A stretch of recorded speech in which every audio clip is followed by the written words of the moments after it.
Thank you, Dr. Stevens. Thank you for having me here today at Mullen. One time in your life, you may all have thought ADHD was a lot like ADD. Children have a hard time paying attention in class and would rather be doing anything else than listening to a teacher. So imagine yourself sitting in Dr. Stevens' class on a Tuesday afternoon.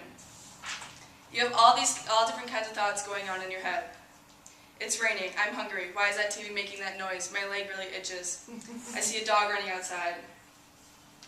Being a college student, we always feel like we're crammed with things to do and our bodies are moving in a fast pace.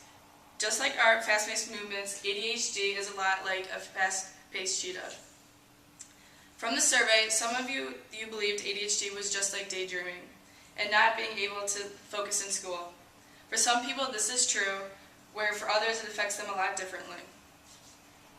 Russell A. Barkley, a clinical professor for psychiatry and pediatrics at Medical University, states the type of consequences used with children with ADHD most often be a higher magnitude or more powerful than the need to manage the behavior of other children.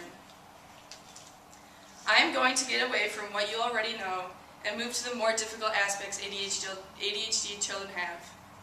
Today, in order for you to understand how ADHD affects children, I will explain the challenges growing up with ADHD, such as building relationships, staying focused, and self-esteem. So what is ADHD? ADHD stands for Attention Deficit Hyperactivity Disorder, and is also a neurological disorder. According to Centers for Disease Control and Prevention, approximately 11% of children from the ages of 4 to 17, which is also 6.4 million, have been diagnosed with ADHD as of 2011. ADHD can cause children to be distracted and daydream, but also can make children be very impulsive and makes them act before thinking on a daily basis. Miranda Gabb and Carlin L. Carlson from Department of Psychology states, compared with ADHD boys, ADHD girls displayed greater intellectual impairment, lower levels of hyperactivity, and lower levels of external behaviors. So now I'm going to show you a quick video of what it's like to have ADHD. In this video you will learn, actually get to experience what these people go through on a daily basis.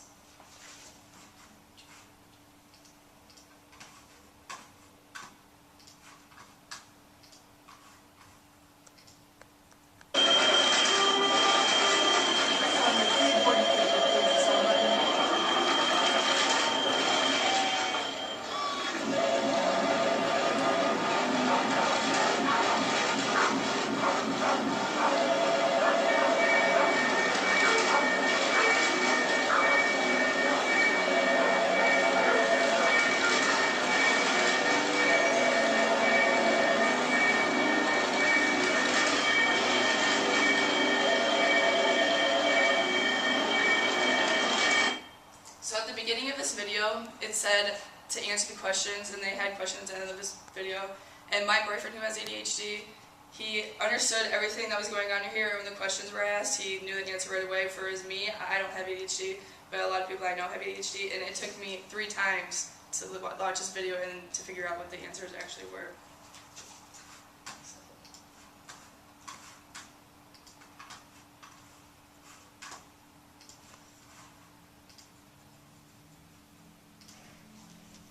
So now that I have given you a little background on the information, I'd like to explain the challenges with ADHD.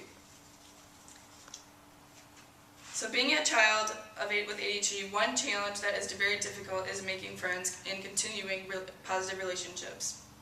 Since we all have been in the first and second grade, we know the importance of fitting in as kids and wanting to be invited to certain sleepovers, birthday parties, and play dates. But what happens when you are never invited?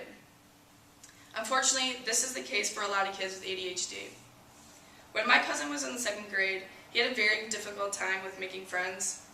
Everyone thought that he was a weird kid and had something wrong with him, because he acted differently by cutting into other people's conversations, blurted inappropriate things, and because he did not think before he spoke. When he would go want to eat at the lunch, he would ask people in his class to sit at the table, but they responded, "No, freaks allowed." Another example that happened with him would be playing at recess. A lot of times he found himself playing by himself because no one wanted to play with a weird, different kid. To give you a look at another individual, Robert, who was seen in a case study, was at a college party just like the rest of us on a weekend. Since we are in our 20s, some of you may be looking for a fling or a relationship. So you're at a party and you see someone that you would like to go with because you want to get to know them. You walk up to him or her and you think you're just going to say, "Hi, my name is," but instead you hear yourself saying, "Nice butt."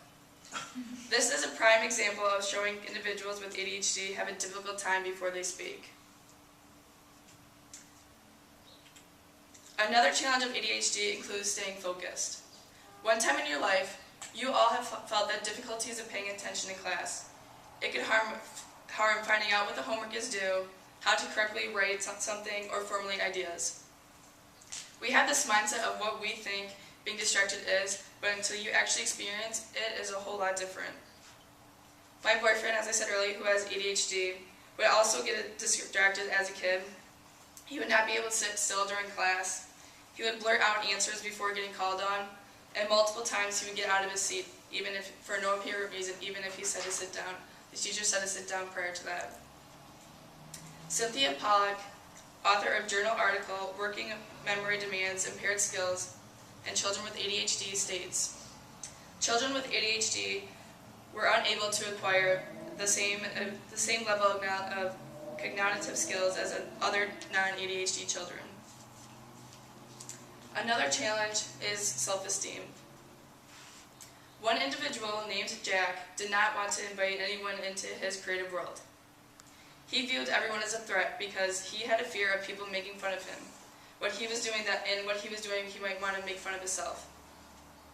David Woodrich, clinical director of child psychology and author of Attention Deficit Hyperactivity Disorder, states, "Children with ADHD often feel they can never do anything right.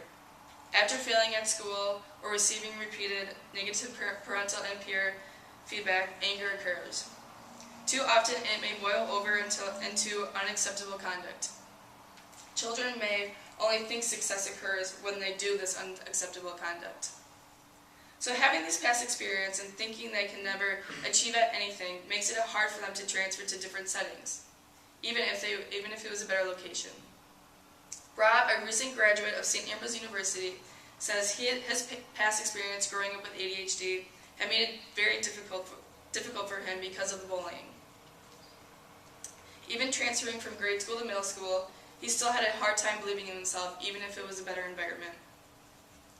So now, looking back at the challenges children have growing up with ADHD, it makes you realize we need to have a greater understanding of ADHD rather than the obvious challenges.